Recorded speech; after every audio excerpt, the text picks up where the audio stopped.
Hola, ¿cómo están? Bienvenidas, bienvenidos, bienvenides a un capítulo más de Lado B.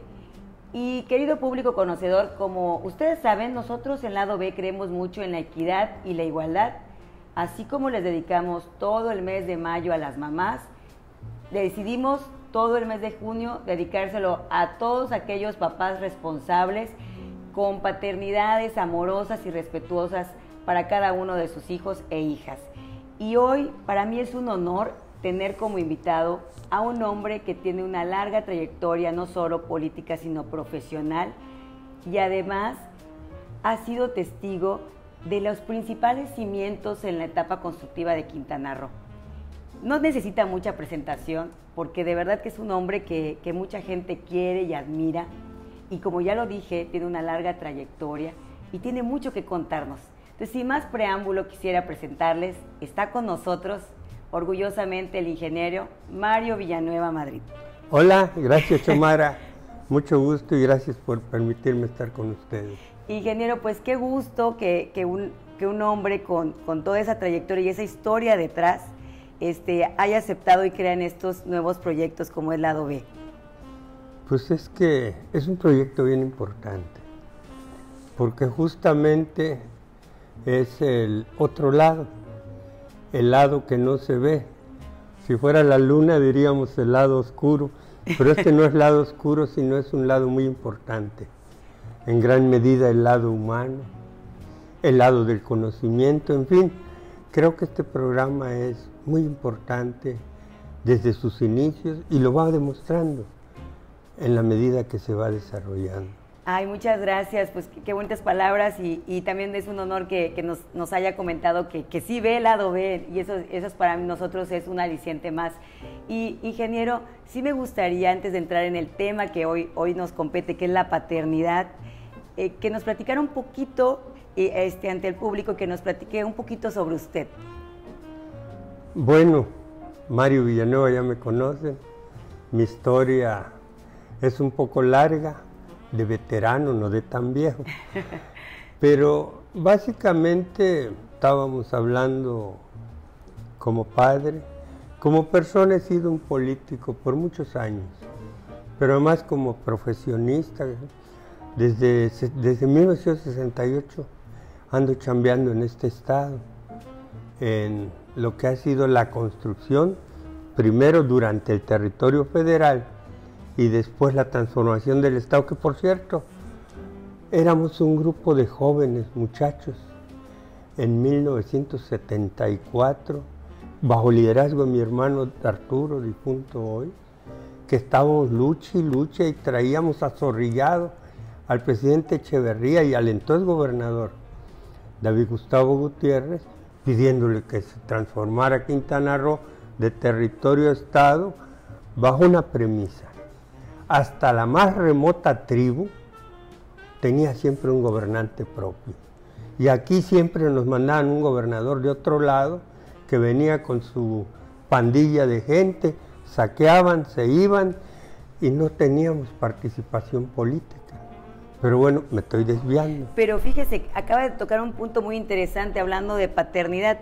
Hay una paternidad un poquito autoritaria por parte en esa época del gobierno federal, porque trataban hacia el territorio, ¿no? Como si fuera un papá que ese territorio que estaba lejano para ellos no podía gobernarse por su propia gente. Entonces mandaba, por lo que estoy entendiendo, gente de México o de otros estados a gobernar un estado, como tratándolos como si fueran niños chiquitos, ¿no? Eso es lo que peleábamos, que no nos consideraban personas maduras con capacidad para el autogobierno, que nos veían como niños menores de edad.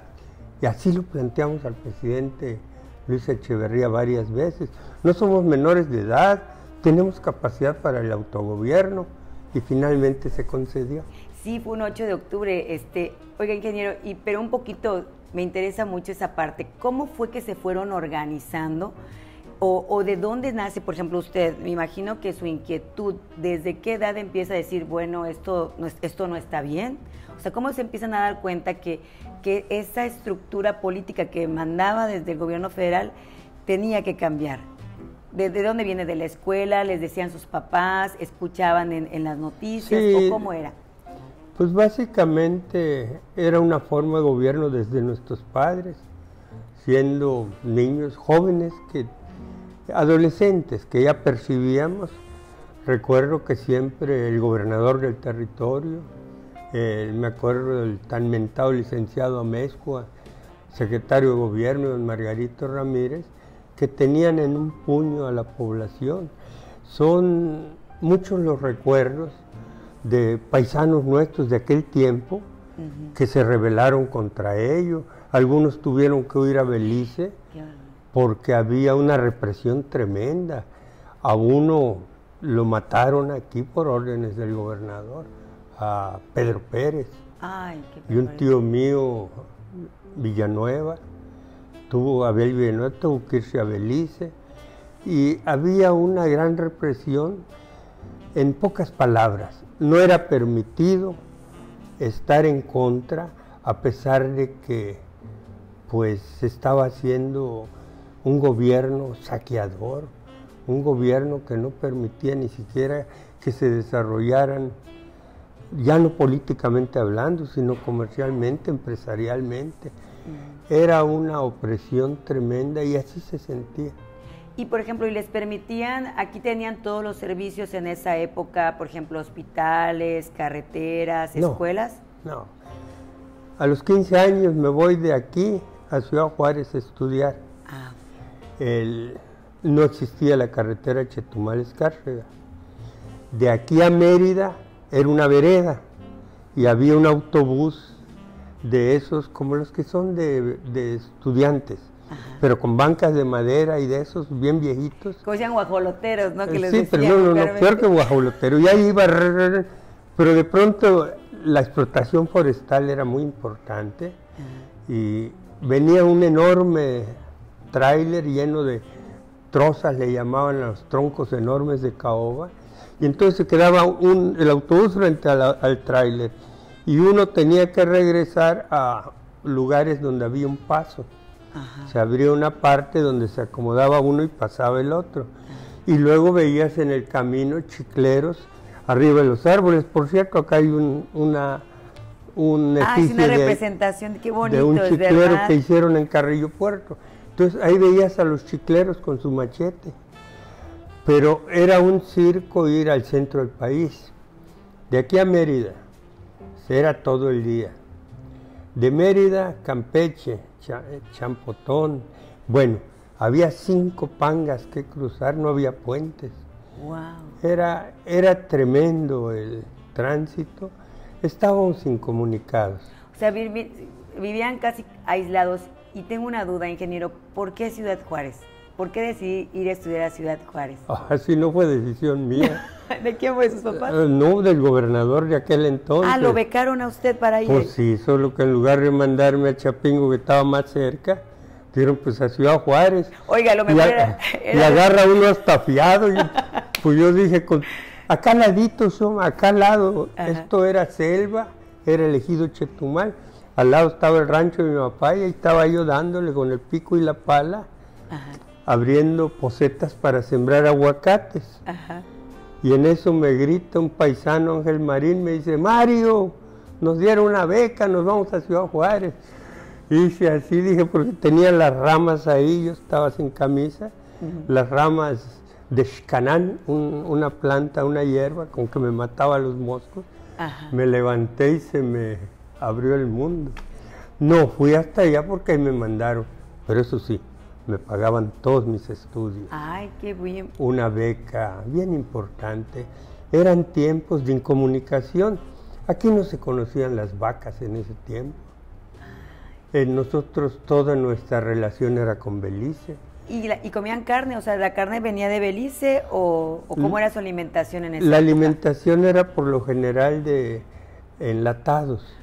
Era común, le decían el canned beef, que era el corned beef, una carne de res enlatada, o el tulip, que lo conoces. Sí. Luego el queso de bola, la mantequilla azul y la leche Rainbow. Rainbow, que quiere decir arcoíris. Esa leche era condensada y evaporada. Bueno, si me permites, digo, Adelante. algo, la traía un señor que se llamaba Willie Gates, un gordito, siempre venía de short. De cada lata uno le quitaba la etiqueta. Y para el domingo había matiné con Willie Gates allá en el cine Ávila Camacho. Entonces uno llegaba con sus etiquetas, te daban tu boleto, entrabas, guardabas las otras etiquetas que te daban derecho a participar en una rifa de una caja de leche Rainbow. A media película se paraba todo, se prenden las luces, aparece Willie Gates y empieza la rifa. Y todos estamos con el boleto. Eran tiempos bonitos, pero muy limitados. Servicios, nada. Además veníamos del problema del ciclón Janet, vivíamos en las casitas. Y bueno, ya me desvié de toda No, adelante, está muy interesante. Se me está olvidando lo de los padres. No sea puro ingeniero, pero es que sinceramente para las nuevas generaciones es muy interesante saber ese Quintana Roo de los inicios, ¿no? Cuando ni siquiera era un estado, era un territorio que a lo mejor lo veían lejanos, que ni siquiera a veces pertenecía a México, pensaban que no pertenecía a México. ¿No? Y casi no, la comunicación con México era muy difícil. Prácticamente la comunicación era con Belice y con Honduras por barco. ¿Y con los mayas, ingeniero, cómo era? ¿Había mucha población indígena en esa época aquí? ¿Convivían? Sí, la convivencia era natural con ellos. Claro que sí, sobre todo Carrillo Puerto, Noca, Santa Cruz, sí. Ay, qué padre. Era una convivencia muy bonita, muy poca población. Incluso cuando se transforma el territorio en estado, pues no alcanzaban los números de población. Sí. Parte de eso fue que fueron creando nuevos centros de población, como Bonfil, como Carlos Madrazo, Butrón, antes de eso la Michoacana, el Emiliano Zapata, bueno, pero de eso hay muchísimo que hablar, Xoma. Lo más importante es que a partir de que se va a crear el Estado, se abre un espacio muy importante en dos sentidos para los jóvenes, la educación y la participación política. En principio pone el cascabel al gato, le llamo yo, un gobernador, don Javier Rojo Gómez, todavía gobernador del territorio, que desde que llegó dijo, quiero ser el último gobernador del territorio.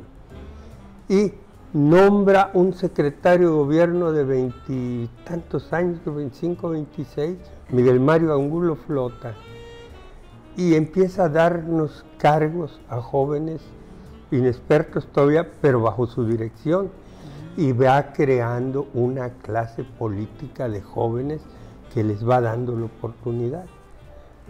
Y fíjese, ingeniero, qué interesante. ¿Usted cómo ve, si le parece bien, ahorita nos vamos a ir a un refil a tomarnos una agüita, porque está muy interesante, un cafecito, pero me gustaría que ahorita que regresemos de comerciales, me cuente eso, la importancia o qué tan motivante fue que alguien creyera en esos jóvenes de antaño y les diera ese tipo de responsabilidades. ¿Le parece bien que ahorita que regresemos me platique? De acuerdo, claro que sí. Pues vámonos y acuérdense, like y compartan.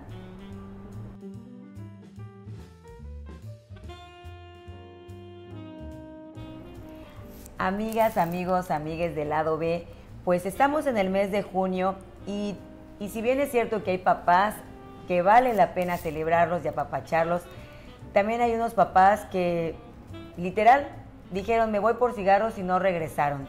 Y todavía dijeras, bueno, ok, que no regresen, pero que pues manden para la criatura, ¿verdad? Pero pues no, resulta que se desentienden de las bendiciones y para eso estoy con Margarita Castañeda, que me va a platicar un poco más sobre qué pasa con los deudores alimenticios en Quintana Roo, amiga. Lamentablemente, la tasa de deudores alimenticios es muy alta. O sea, 3 de cada 4 niños no reciben pensión alimenticia. O los abandonan, los dejan, o simplemente las mamás no pueden, o sea, ya con todo lo que llevan. Pues es imposible, o sea, claro. Es muy difícil para ellas. ¿Y de qué manera se puede obligar a estos deudores alimenticios que ojalá fuera voluntario esta responsabilidad que le toca? Pero si no quieren asumir esa responsabilidad, ¿cómo podemos hacer que la cumplan, Margarita? Mediante una demanda de alimentos. Sí, y ustedes pueden ayudarlo, me parece que tienes un grupo que está apoyando ahorita actualmente a las mujeres en Quintana Roo y de manera gratuita, ¿eh? Sí, tenemos una red de abogados, estamos trabajando aquí en Chetumal con el licenciado Canul Pat, en Bacalar con el corporativo AIM, en Cancún también tenemos abogados que están apoyando, asesorando de manera gratuita, para que existen mucho desconocimiento del tema. Muchas mujeres se ven amedrentadas porque les dicen, si haces esto, simplemente no procederá o no se puede. Ellas mueren de miedo y deciden luchar solas, cuando no debe ser así. Debemos de brindarles ese apoyo, esa información, la información que necesitan para que puedan ellas tener todo lo necesario. Las herramientas necesarias, ¿verdad? O también a lo mejor el apoyo y la contención, porque si bien es una realidad que a lo mejor hasta por educación viene también el machismo, de que nos han enseñado a callar a veces, ¿no? Porque eso también es violencia política, no hay que olvidarlo, ¿no? El hecho de que el deudor alimentista se evada su responsabilidad es una violencia económica de alguna manera. Y también nos han enseñado que, ay, ¿para qué vas y reclamas?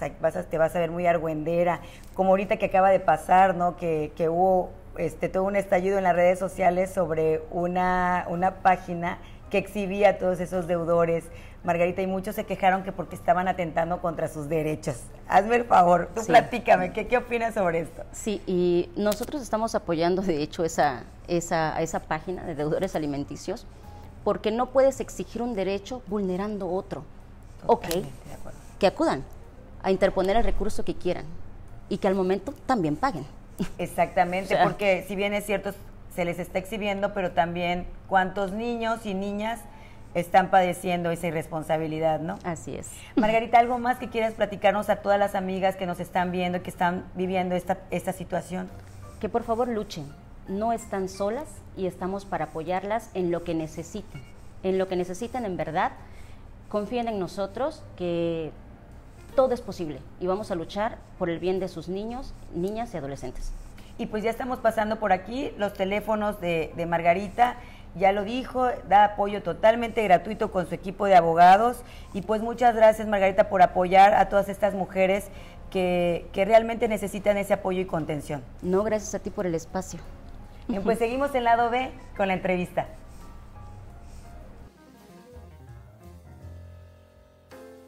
Pues ya estamos de regreso, de verdad que muy interesante la plática con usted, ingeniero, y pues se quedó en el aire una pregunta muy importante que yo creo que tiene mucho que ver con el tema que estamos tratando de la paternidad. Nos comentaba que el gobernador de esa época empieza a darle cargos de importancia en la administración pública de antaño del territorio, a jóvenes. A jóvenes, sí. ¿Cómo usted en esa época considera qué tan importante o motivacional para los jóvenes es darles una responsabilidad de ese tipo? Porque a veces muchos pensamos, los que somos a lo mejor un poquito más viejitos, ¿verdad? Decimos, ay, no, a lo mejor pues está muy chavo, no tiene la experiencia o se va a marear. ¿Cómo lo ve usted en positivo ese tipo de acciones? Bueno, yo lo viví en carne propia, pero si me preguntas lo que pienso, yo creo que a los jóvenes hay que darles la oportunidad, porque finalmente hay que correr esos riesgos para que ellos tengan la motivación para prepararse y superarse. De otra manera ocurriría como cuando éramos territorio que no nos dejaban gobernarnos. Por eso puse el ejemplo de Rojo Gómez, el gobernador, que pone a un joven en el segundo puesto del gobierno. ¿Cuántos años tenía el joven? Decía un 21 o 22 años, ¿verdad? Por ahí andaba, 23. Ajá. Ahora, ¿qué ocurre conmigo? Lo platico rápido. Sí, por favor. Llega el gobernador del nuevo estado, el primer gobernador electo, Jesús Martínez Ross, y le propone al presidente Luis Echeverría que yo sea el agente general de la Secretaría de Agricultura, así era el cargo. En pocas palabras, el delegado federal de la Secretaría de Agricultura en el Estado.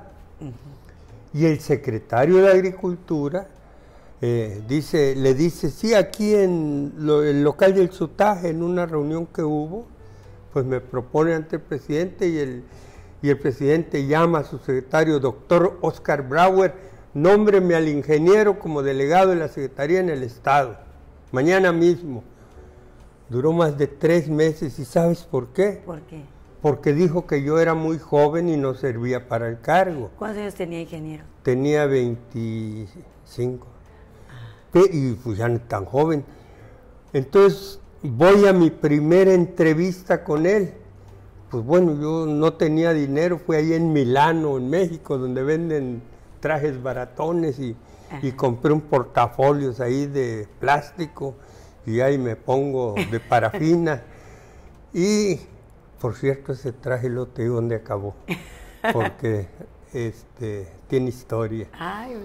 Y voy a la entrevista donde me llama el secretario para nombrarme. Me paro en la puerta, él está en una escalera revisando unos libros, se baja y se me queda viendo. Y me dice, ¿y usted cree, pero así con el dedo, ¿y usted cree que no hay gente más capaz que usted para desempeñar ese cargo? ¿Usted tan joven cree que puede? Y pues en pocas palabras me encabroné. ¿Lo ninguneó? Pues sí. Con todo respeto, me encabroné. No, adelante. Y cargando el portafolio lo puse aquí, le puse el dedo y le dije, óigame, le dije, señor secretario, usted me puede acusar de 2 cosas, le dije, de joven y de feo, pero jamás de pendejo, le dije. Con esas palabras le dije y me fui. Y entonces se creó un problemón, porque había ofendido yo al secretario, pues también me ofendió. Y todo el problema fue porque él no me quería porque era yo muy joven. En esa época, sí, tenía ya 25 años, tal vez no tan chavo, pero era una época que todos los funcionarios eran ya mayores de edad. Tanto que cuando me nombraron, porque al fin me nombró. Ah, ¿y cómo fue ese que dijo, bueno, está bien, vamos a darle la oportunidad? ¿O alguien lo tuvo que convencer? Pues se convenció en parte porque el gobernador Martínez Ross dijo, o lo nombra o lo nombra. Ay, yo soy el gobernador. Y aunque era un puesto federal. Y la otra porque me mandaron llamar, yo estaba justo terminando mi maestría. Y me acababan de nombrar subjefe del Departamento de Industrias de la Secretaría de Agricultura en todo el país. Tenía yo 24 años, ya tenía un puesto importante. Y me llama el director de auditoría de la Secretaría y me dice, o desistes de querer ir a Quintana Roo o te va a ir mal. Pues era el director de auditoría. Le dije, mire, el problema no es mío, es de ustedes, le dije. Quien está pidiendo que sea yo agente de agricultura es el gobernador. Yo tengo un cargo allá en la Secretaría, que pues es un buen cargo. Déjenme en paz y arréglense con el gobernador. Yo ya ni quiero ser agente de agricultura. Y me volvió a llamar el secretario y le dije, con todo respeto, señor, le ayudo a convencer al gobernador, pues yo no quiero conflicto con usted, le dije, porque pues yo dependo de la Secretaría. Le dije. Se empezó a reír y me nombró. Ahí está bien. Le caí bien. Ajá. Pero sí es cierto una cosa, asumir una responsabilidad tan alta para un joven es justamente una responsabilidad que tiene que entender, pero es posible.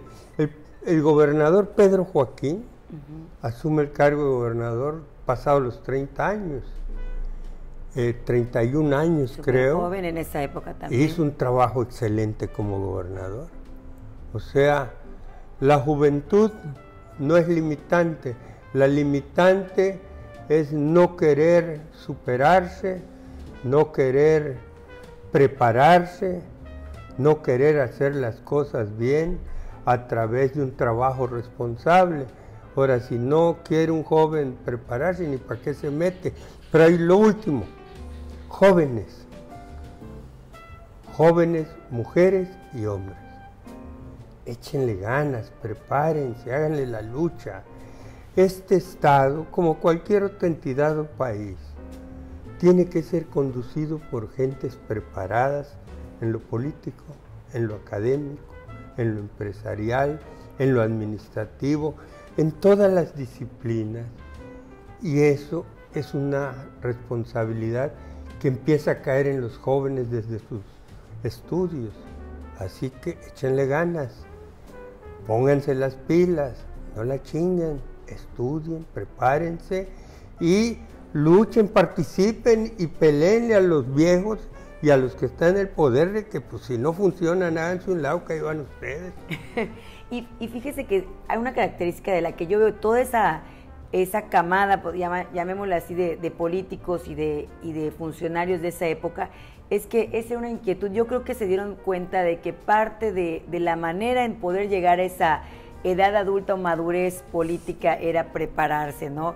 Irse a lo mejor a otros lugares a prepararse porque aquí no había los medios, pero regresar, ese amor a la tierra de regresar y aplicar aquí lo que se había aprendido en otros lados, ¿no? Sí, siempre fue así. Salir de aquí porque aquí no había más. Me acuerdo mucho.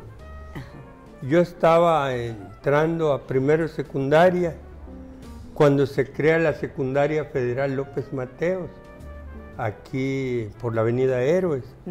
Y fue el gran acontecimiento de Quintana Roo, no solo de Chetumal.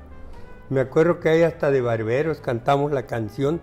Vino López Mateos ahí en la inauguración y la canción que hizo un maestro de música, Don Adolfo López Mateos. Perdón que canto gacho, pero es paladín de la Constitución, fíjate la barba. Por su limpia ejecutoria, abanderado de la revolución, su talento, su inteligencia, su dinamismo, su pundonor, ha engarzado ya en una gema su bello lema, por un México mejor. Fíjense que me acuerdo de esa canción siendo chavo, porque nos machetearon para aprenderlos, para cuando llegara el presidente. Estábamos tan agradecidos por la de secundaria. Tener una secundaria federal. Fue un acontecimiento enorme, de verdad. Oiga, ¿y funcionó la canción? ¿Sí dieron más apoyo por parte de la Federación al Estado? Pues, la verdad, sí. Ay, bueno, ya saben el camino, chicos, vamos a ponernos a componer. Hacer canciones. En este caso sería Don Andrés Manuel López Obrador. Bueno, sí. Con todo respeto. Sí, no, y la verdad es que también se agradece que ahorita tenemos un presidente que ha estado viniendo continuamente a nuestro estado, ¿no? Que ya será otro tema. Sí, eso es muy importante. Oiga, ingeniero, entonces, por lo que estoy entendiendo, poco a poco fueron cobijados, gracias a los jóvenes, sí. Este estado se fue construyendo pues también de jóvenes, que eso es algo muy importante. Eso sí, es correcto. Pero que también de papás que impulsaron a esos jóvenes a estudiar, correcto, y a prepararse, ¿no? Sí. Y sobre todo que les dieron la oportunidad, porque yo quiero imaginar que a lo mejor le daban beca a usted, pero que su papá le hubiera dicho que no, pues ahí se acababa la carrera del ingeniero Mario. Y era muy posible porque pues era un campesino, que acabado con el ciclón Janetti en la pobreza, pues vivía a lomo, cultivando el campo y necesitaba al hijo como mano de obra. Pero mi papá y mi mamá querían que nos superáramos. Mi hermano, primero que nada, se fue a la Ciudad de México a estudiar en la UNAM, pero para poder estudiar le consiguieron una chamba en los viveros de Coyoacán. Y entonces chambeaba allá y se iba a estudiar a la UNAM hasta que terminó la carrera de ingeniero químico. Total que se fue mi hermano y yo, mi papá se quedó solito dándole, pero contento que nos hubiéramos graduado. Implicaba, fíjese, un gran sacrificio por parte de los papás. Ya desde esa época pues se valora mucho esa conciencia de los papás, ¿no? Eso es importante. Los padres, y decimos los papás por padre y madre, sí, que se preocupaban de que los hijos se preparen. Y sigue habiendo muchos padres así, pero también hay el reverso de la medalla. Y le tocó ver a lo mejor a algunos compañeros que sí veía que de plano aquí decían, no, pues yo no quiero, yo prefiero que mi hijo se quede aquí a ayudar, no sé. ¿Cuáles eran, por ejemplo, las actividades económicas aquí principales en Chetumal en especial? Pues sobre todo la agricultura en ese tiempo de adolescente. Luego vino el comercio de importación, la zona libre, que esto le dio auge a Chetumal.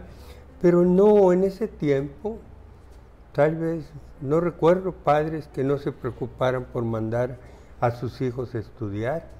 Me acuerdo mi madre, mi hermana mayor, ya está bastante grande, mi madre buscando que se fuera a estudiar para maestra.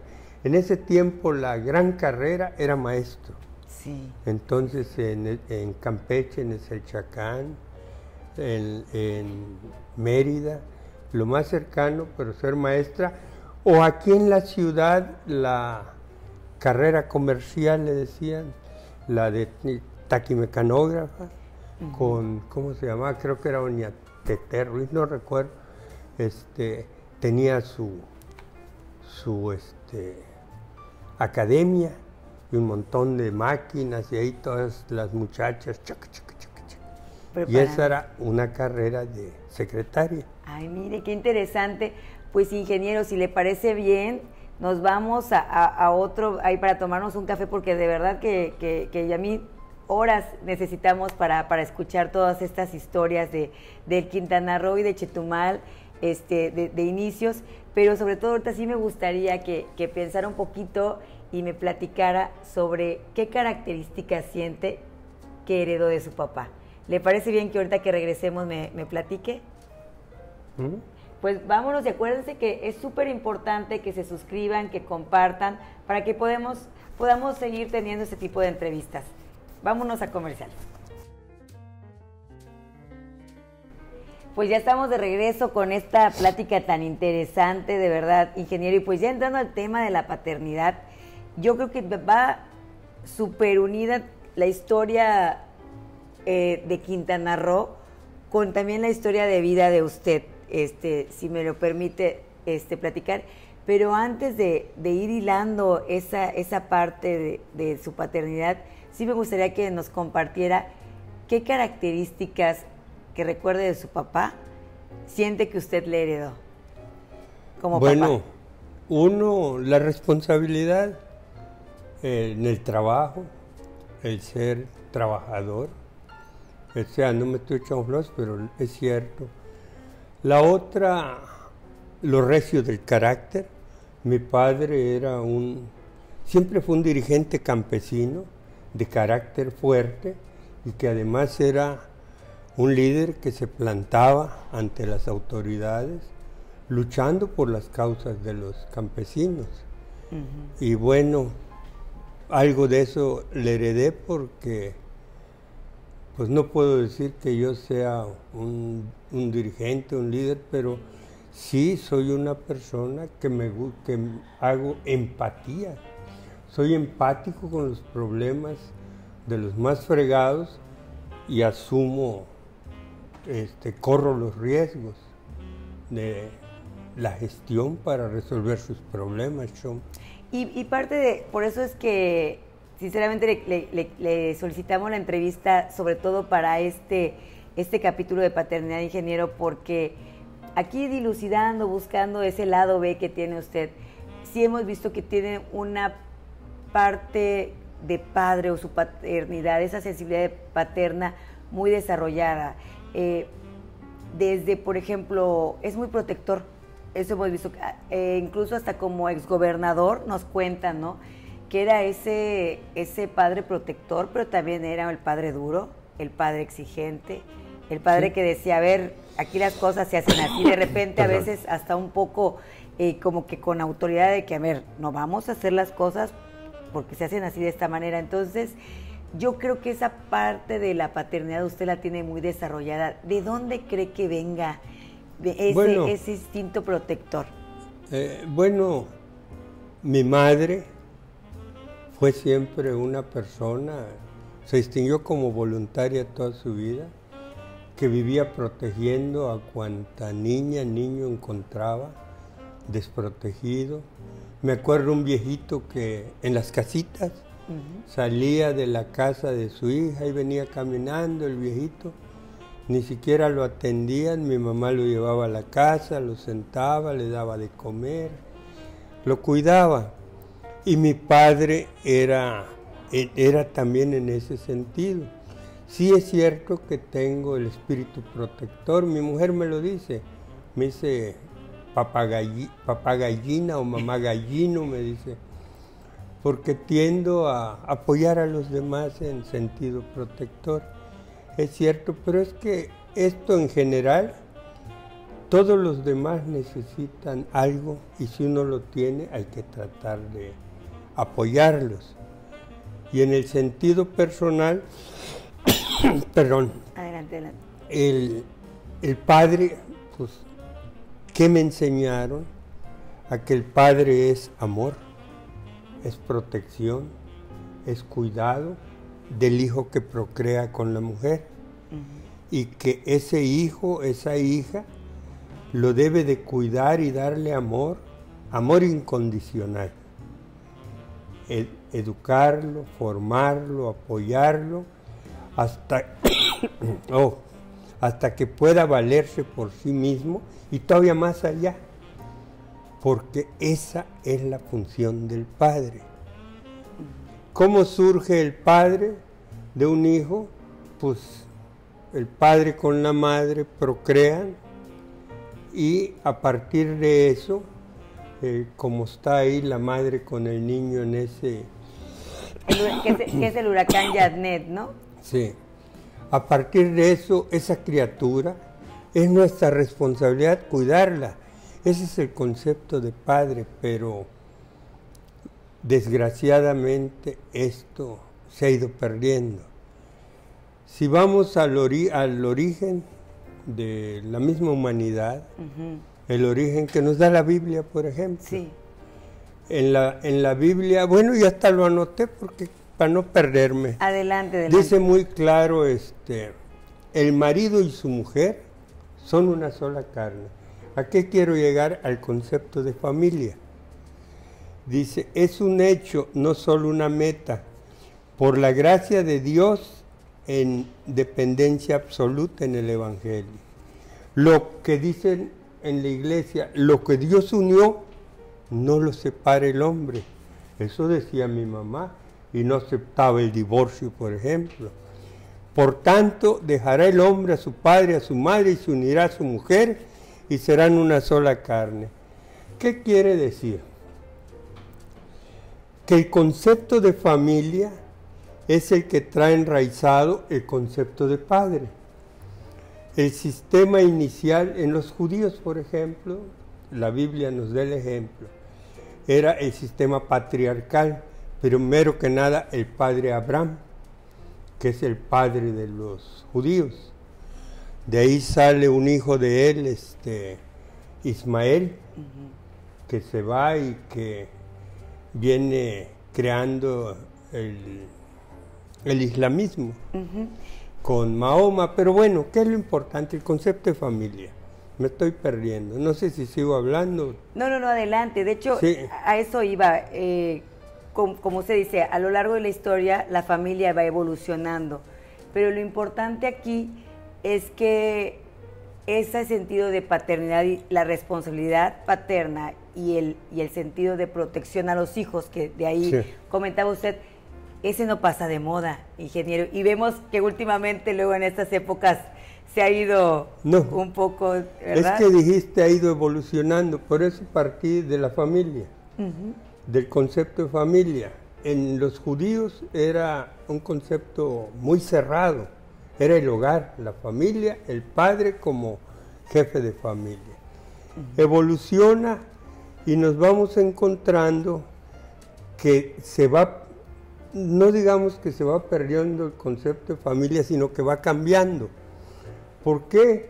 Porque los padres dejan de tener esa responsabilidad, dejan de sentirla y empiezan a dejar, por una parte, no empiezan, toman una actitud de dejar a la mujer con los hijos.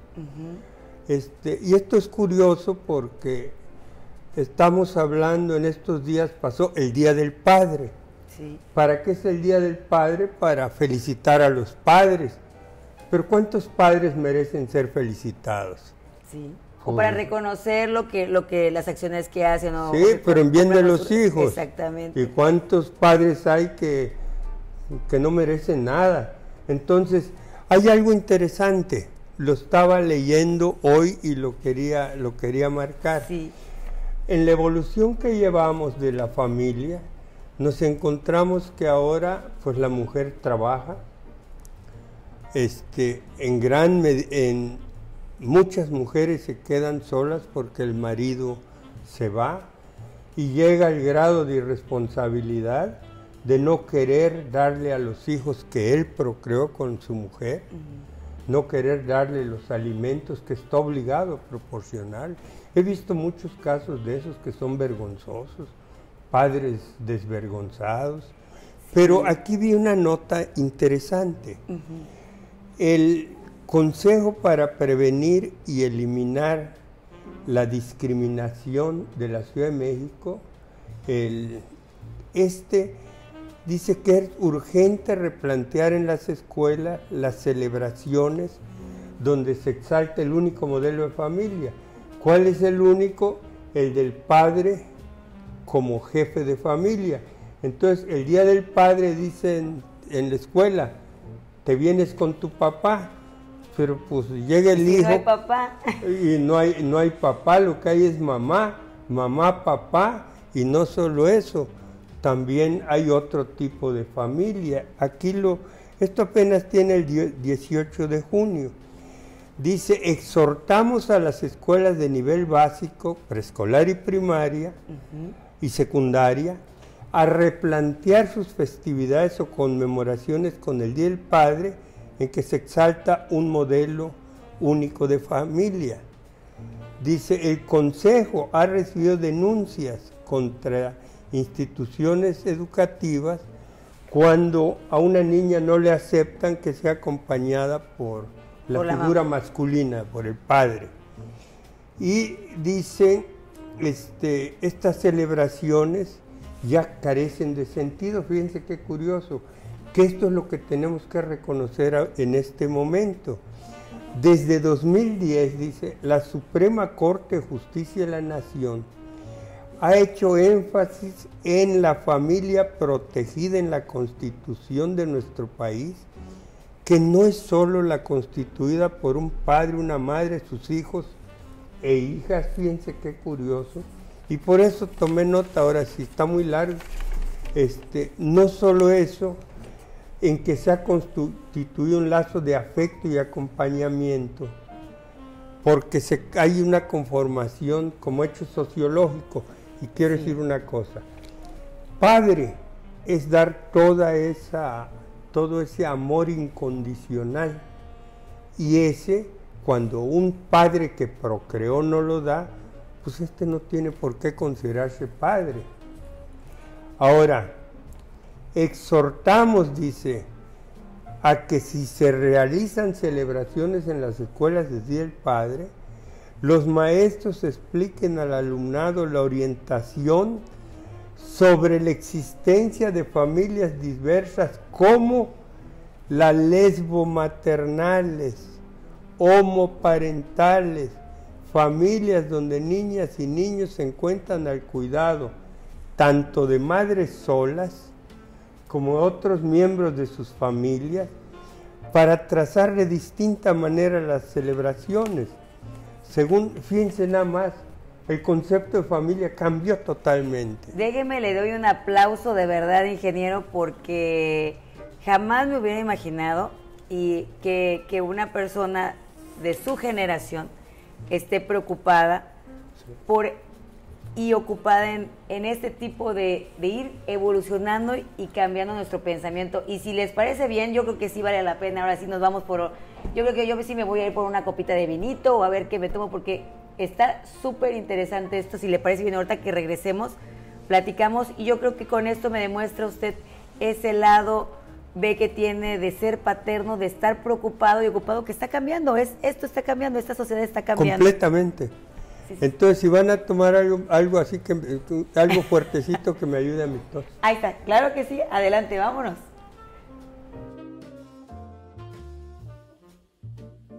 Pues ya estamos de regreso y sobre todo qué importancia lo que usted dice de como papás tomar conciencia de la responsabilidad de cuidar, de proteger y de orientar a nuestras hijas e hijos.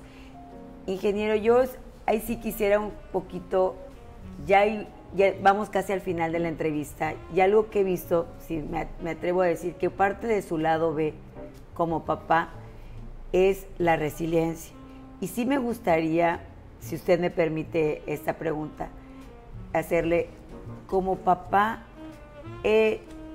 no ha sido nada fácil lo que usted ha vivido, y lo que aún me sorprende que a cada golpe usted que ha recibido o en momentos duros que usted ha enfrentado, se ha levantado y a pesar de esa adversidad no ha dejado de ser papá con sus hijos. ¿Qué es lo que, cómo se sintió? A mí sí me gustaría, si me pudiera compartir, cómo se sintió como papá en base a esta premisa que usted tiene de ser un verdadero papá, el permanecer mucho tiempo alejado de sus hijos. Bueno, Xioma, mucho tiempo alejado de ellos y en la cárcel, en condiciones adversas muy difíciles. No sirvo para quejarme, pero lo debo decir, muy difíciles, sobre todo lejos de la familia. Para mí el concepto de familia es fundamental. Yo todo lo que hice fue para mi familia, pero fundamentalmente para mis hijos. Yo me he considerado como padre que mi obligación fundamental es para cuidarlos, servirlos, amarlos, protegerlos. Y en ese sentido, hay algo interesante. Por ahí hay un libro, creo, de Frank, no recuerdo el apellido, que habla del sentido de la vida. ¿Por qué uno puede ser resiliente en condiciones adversas? Porque le tiene que encontrar sentido a la vida. Si uno le encuentra sentido, entonces uno puede ser fuerte, resiliente a la adversidad. Y para mí el sentido de mi vida era mi esposa y mis hijos, mi familia.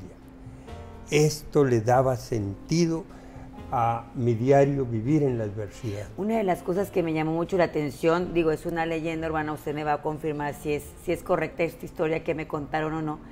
Se comenta que usted tuvo la oportunidad de irse, o sea, salvarse, que lo aprendieran de alguna manera, sí, escaparse, huir, pero que usted tomó la decisión de entregarse. Sí. Y sobre todo porque el irse a otro lugar era perder de alguna manera total contacto con su familia para siempre, ¿no? O exponer a que su familia anduviera siempre fuera de su terruño. ¿Es correcto que sucedió eso?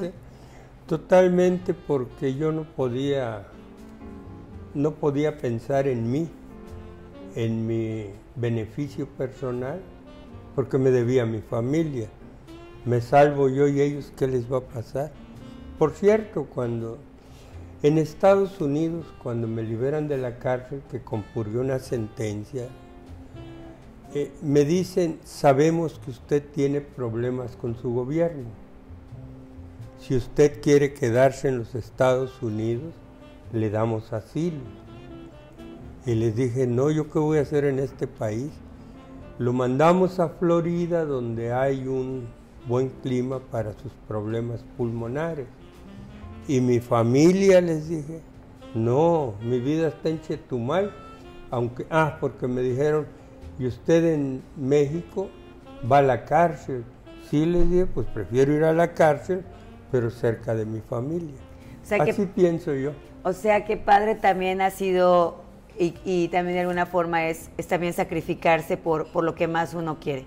Es que justamente el amor incondicional implica sacrificio. En la Biblia lo dice San Pablo, el amor es entrega plena, incondicional.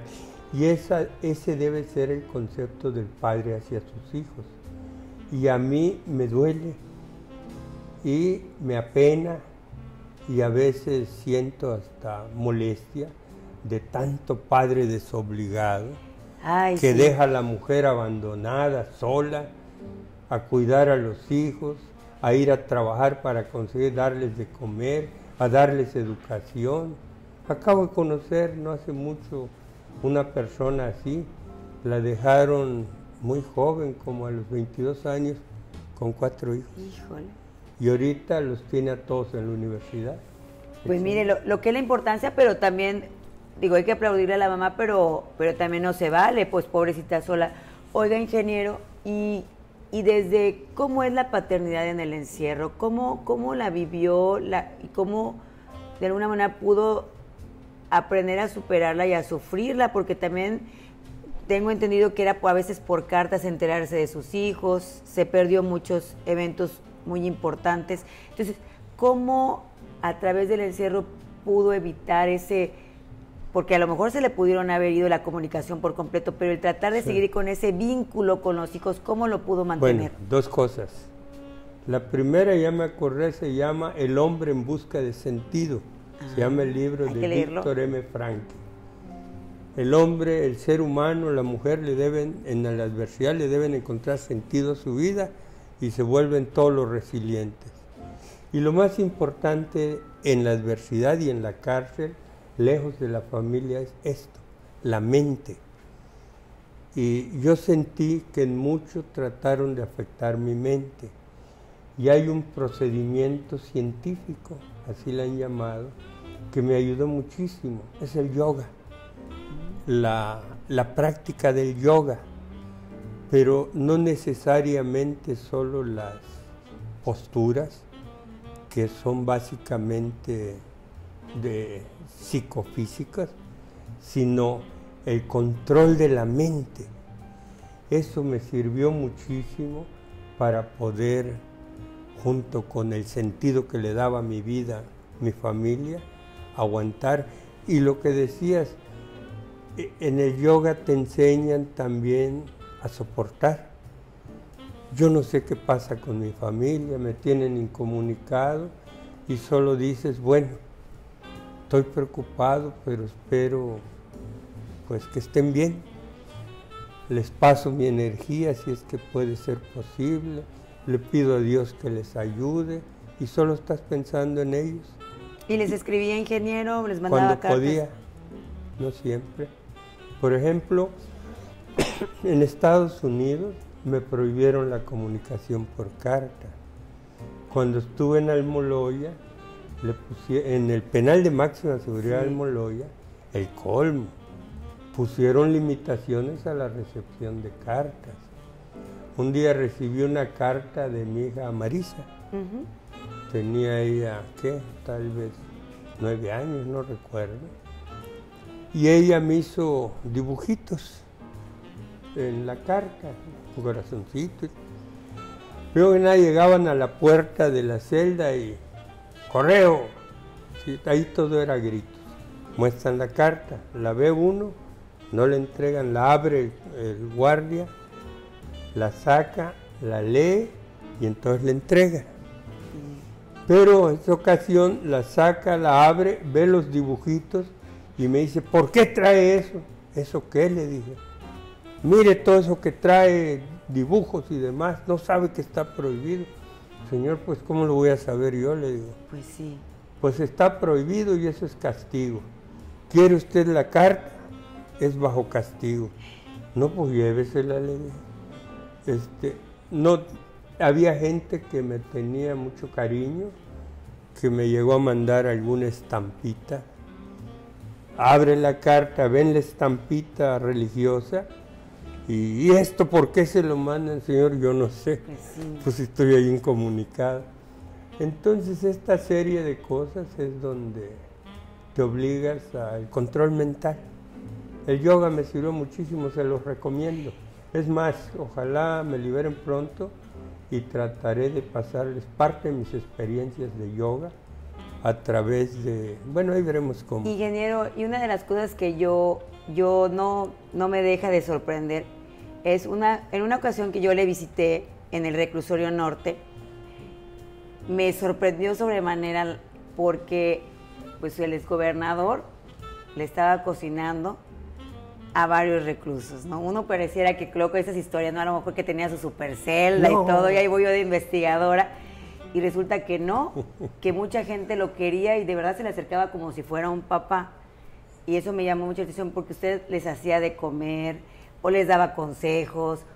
Sí. Entonces, ¿cómo no deshumanizarse en un lugar donde te han torturado, te han tratado de sobajar, cómo no perder ese sentido de protección y de humanidad? Hay que aprender a controlar los sentimientos negativos. Ira, rencor, resentimiento, venganza, envidias. Esos son los negativos. ¿Y cómo? La otra, los deseos. Deseos que son anhelos, obsesiones, etc. Y la otra, el miedo con todas sus derivaciones, el pánico, el temor, el miedo en general. Eso te lo enseña el yoga, precisamente es el control mental. Por una parte, aceptar tu realidad. Yo estoy aquí en la cárcel, ¿qué gano quejándome? Si puedo ayudar a otro, lo hago. Y sí, me dio risa y voy a contar una anécdota. En el reclusorio donde me visitaste, yo estaba aislado. Sin embargo, en una parrillita que me autorizaron, me ponía a cocinar. Y me acuerdo que a un recluso luego le decía, ve y dile a los guardias que ya está la comida. Y había 3 guardias y venían a comer conmigo. Y me dice un día uno de ellos, ay, ingeniero, me dice, qué bien cocina usted, ojalá no se lo lleven. Digo, espérate, le digo, si no es para tanto. Ya mejor le voy a echar un poquito más de sal. Y qué agradable plática. Y ahora entienden, querido público conocedor, por qué tenía que estar en el capítulo de paternidad con nosotros. Porque es un papá a toda... Bueno, y usted, ahí se los dejo de tarea. Bueno. Ingeniero, ¿algún mensaje que le quiera dar a todos los que nos están viendo? Esta plática se origina pensando en el Día del Padre. Es correcto. Hoy vi una nota que decía alguien molesto que quieren acabar con el Día del Padre por cosas como estas, donde se habla que la familia cambió y pues cómo felicitas a todos los padres y muchos ni lo merecen. Pues es el mensaje, a ser responsables como padres. No se vale ir y procrear con una mujer y abandonarla. No se vale. Y bueno, y lo otro, o sea, seamos padres responsables. Nuestra principal obligación son nuestros hijos. Y la otra es, pues hablábamos de la transformación del Estado, los jóvenes. Yo traté como gobernador de crear un grupo de jóvenes, mujeres y hombres, que pudieran prepararse como políticos, empresarios, que se fueran a estudiar, etc. Hasta dije un día, me gustan los muchachitos. Me dijeron, me dijeron, ¿y las muchachitas? ¿Por qué? Porque me gustan trabajar con ellos cuando tienen inquietudes por superarse. Y yo a los muchachitos y muchachitas buscaba apoyarlos. De mis tiempos de ese grupo, pues está el exgobernador Félix González, Miguel Ramón Martín, el exdiputado Carlos Hernández. Entonces, jóvenes, échenle ganas. Es necesario en 2 sentidos. Para su familia, porque el que la tenga, que se dedique a ella.